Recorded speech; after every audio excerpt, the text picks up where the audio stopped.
Hi guys, welcome back to the final part of our Fairy Miracles colour along. Right, I'll get right into it. Now we've got the lid, which I thought would be a sort of goldy colour. Comes my dog again, tippy tappy, tippy tappy. Yeah, I thought we'd do this like a goldy colour lid. So the base of the, light ochre is the colour. Forgetting myself again there, so eager to get this page finished so I can start another one. The next colour along will be a Mardell Rubio one. I've been asked to do one of them, and she asked for one from my PDFs, so I've got lots and lots of PDFs of Mardell Rubios, so quite happy to oblige there. Just got to decide on which one I'm doing, because I don't want a big one that's going to last forever and ever. I don't want about 20 parts of things. Right, base of that one, and then a darker one we're going to use umber. It'll probably be, because I don't know if anyone else has this problem. I know Nia does. I know Nia said she noticed the problem that when you my print is a HP one, and when I print something out, even though I leave it overnight to dry, if I use wax pencils like Prismas or Black Widows or Luminance, the ink smudges on it. It does it a little bit with oil pencils, but nowhere nearly as much. So, having said that, to use a PDF, I think I'm going to have to use either these, Pablo's again, which I know a lot of people don't have, so I probably won't do another one straight after. It'll probably have to be my polychromos for that one. Simply, because more people, I want to do a range of pencils, so everybody, gets a chance to follow along with me if they want to, that is. Now I'm going to use brown ochre and just sort of blend that one in to the first one. Anyone think my dog never got fed? She's always like, she goes around the whole of the kitchen floor sniffing just to see if she can find a crumb or something. Anyone think we never fed her? Never get rid of that sort of scavenging thing, I think. My dad's dog's really weird. Every time my dad used to go out, he'd throw up, and he'd sort of do it up a corner or somewhere as if he was hiding it, and then as soon as my dad got back, he'd eat it again. It's like, ooh, it sounds gross, but like my dad said, it wasn't as if he was eating sick. Well, he was, I suppose, but it looked like it, he hadn't eaten it at all. It looked like exactly the same as before it went down, sort of thing. And then he said, one of his neighbours said something to him the other day, and he said, perhaps it's not because he's missing me, perhaps it's because he's still thinking in his head. He don't know when he's going to get his last meal, or his next meal, even though my dad's had him several years now. He said, perhaps it could be that he's, hiding food like a squirrel or something, hiding it up and then sort of eating it again quickly in case, he gets found out or whatever. But he caught him the other day, and he'd actually lifted up the rug, and he'd done it under there. And then obviously when my dad came back, he thought, oh, I'm going to get found out here. So he he quickly ate it all again. And my dad said you wouldn't even know it had been, you know, in his stomach or anything, because it doesn't look digested or anything. It just, you know, strange animals.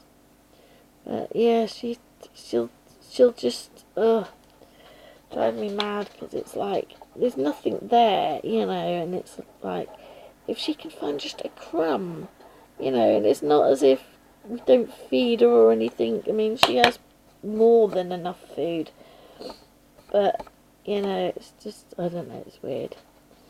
But she's still scavenging, you know, and if she can just lick a tiny crumb, you know, she's satisfied with that, and it's like, was that really worth it? Did you really need, you know, to find a crumb?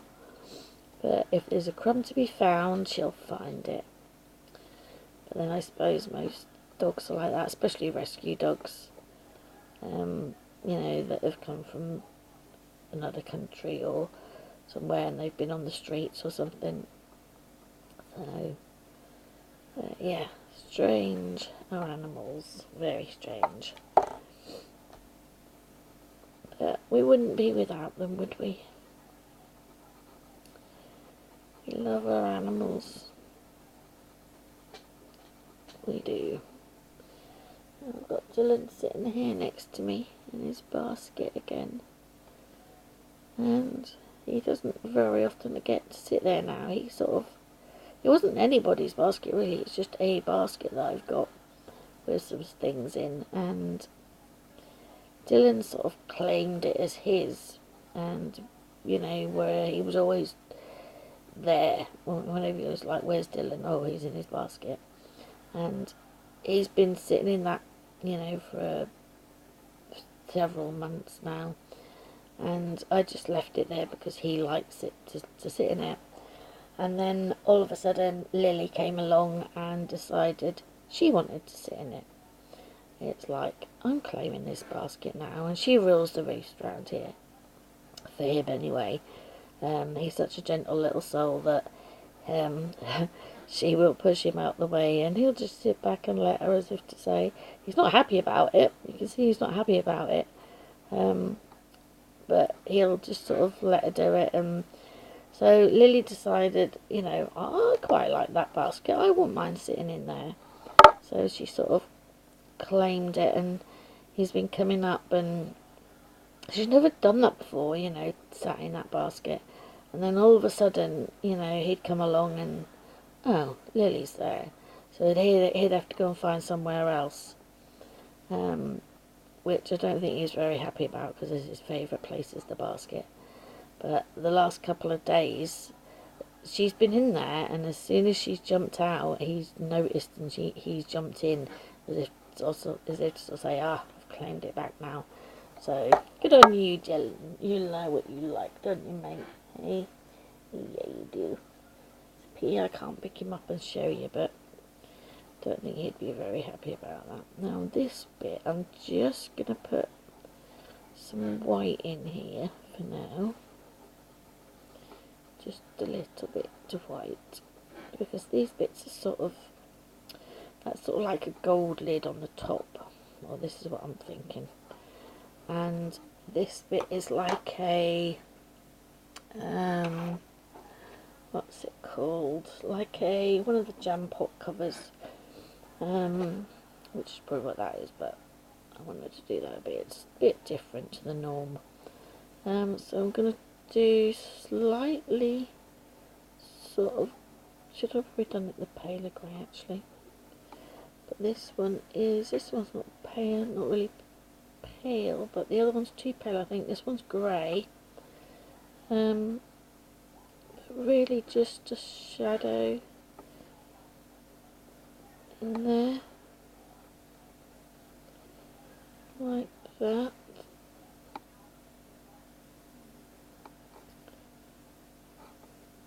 There we go.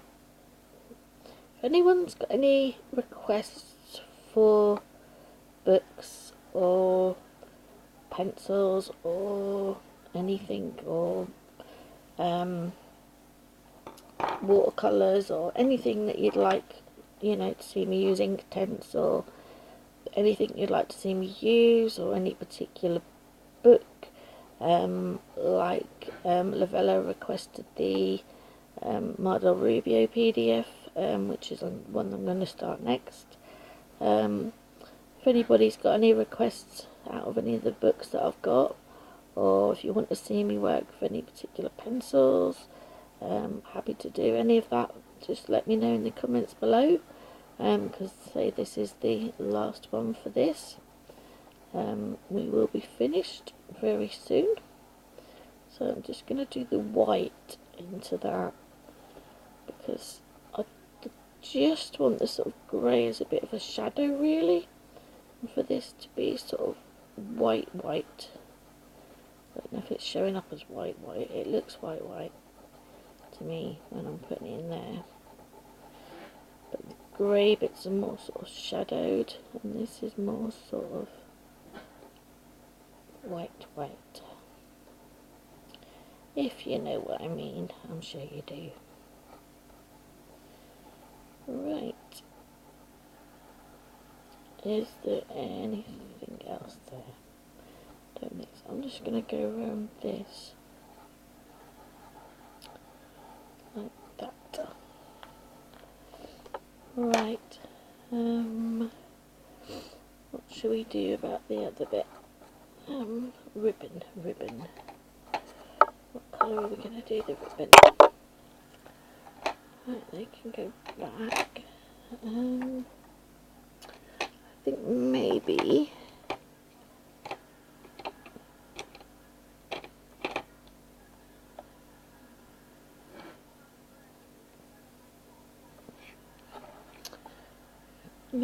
we'll have scarlet, and we will do white, red dots, I think, maybe. So we'll do these as red dots. I know, I'm over the edge, I know. Oh, it doesn't matter. It doesn't matter, not really.